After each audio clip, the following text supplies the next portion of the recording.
Let's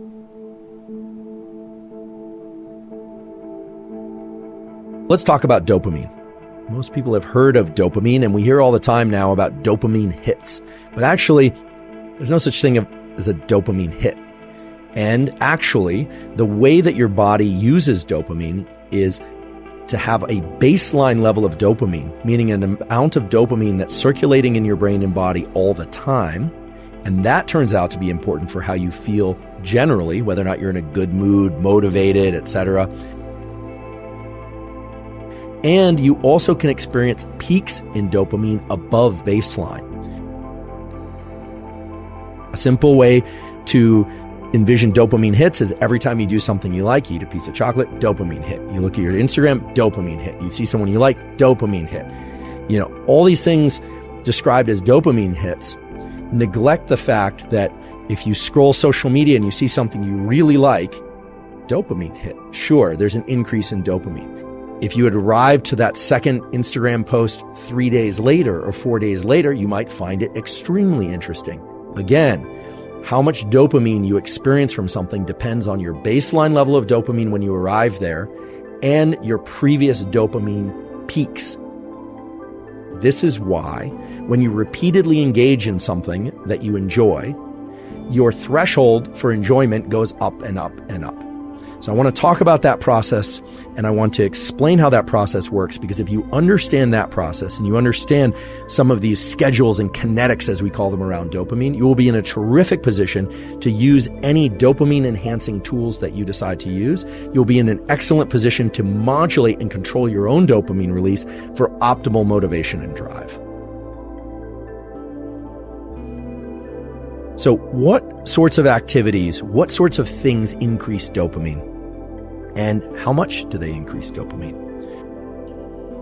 Let's take a look at some typical things that people do out there or ingest out there that are known to increase dopamine. So let's recall that you have a baseline level of dopamine, and that everybody does.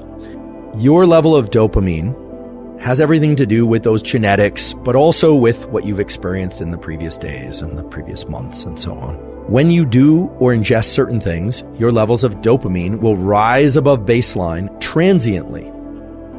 And depending on what you do or ingest, it will rise either more or less, and it will be very brief or it'll last a long time. Some are good for us, some are not good for us. And let's ask how much dopamine is increased above baseline. Chocolate. They didn't look at milk versus dark chocolate, but chocolate will increase your baseline level of dopamine 1.5 times. Okay, so it's a pretty substantial increase in dopamine. It's transient. It goes away after a few minutes or even a few seconds. I'll explain what determines the duration in a minute.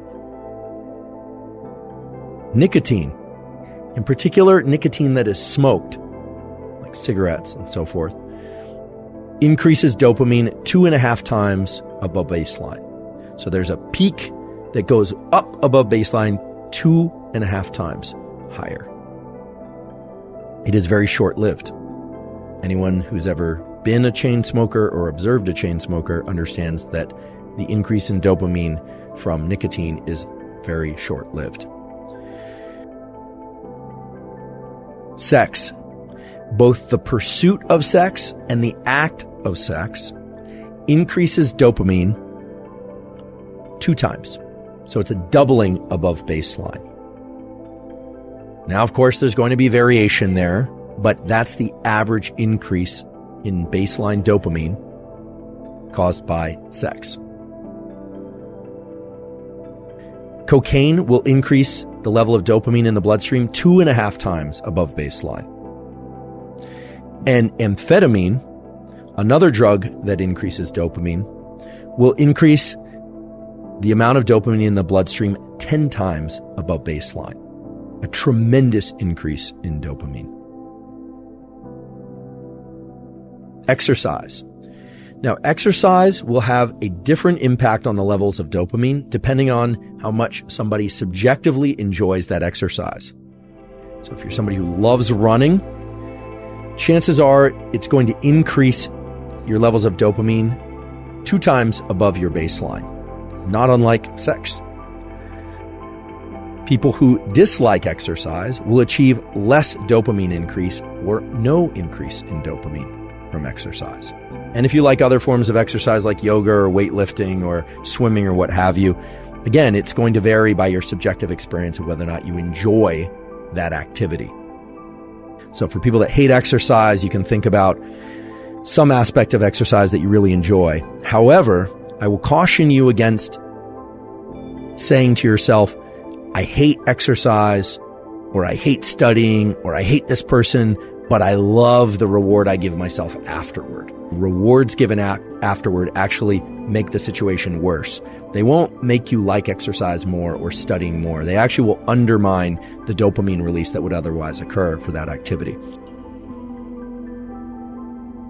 There are activities that we can do that will give us healthy, sustained increases in dopamine, both the peaks when they happen and to maintain or even increase our baseline levels of dopamine. So how do we do that? In recent years, there's been a trend toward more people doing so-called cold exposure.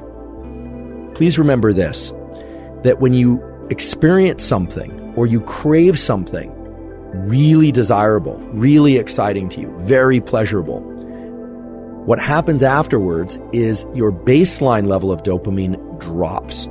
Okay, so these peaks in dopamine, they influence how much dopamine will generally be circulating afterward. And you might think, oh, a big peak in dopamine. After that, I'm going to feel even better because I just had this great event.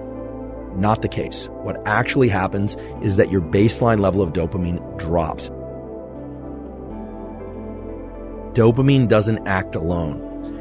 Dopamine has close cousins or friends in the nervous system, and I'll just name off a few of those close cousins and friends. Epinephrine, also called adrenaline, is the main chemical driver of energy. We can't do anything at all, unless we have some level of epinephrine in our brain and body. So it should come as no surprise that dopamine and epinephrine, aka adrenaline, hang out together. In fact, epinephrine and adrenaline are actually manufactured from dopamine. What dopamine does is dopamine really colors the subjective experience of an activity to make it more pleasurable, to make it something that you want more of. Epinephrine is more about energy.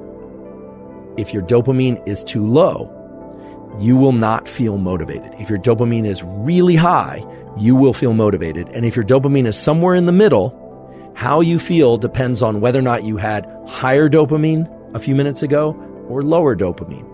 This is important. Your experience of life and your level of motivation and drive depends on how much dopamine you have relative to your recent experience.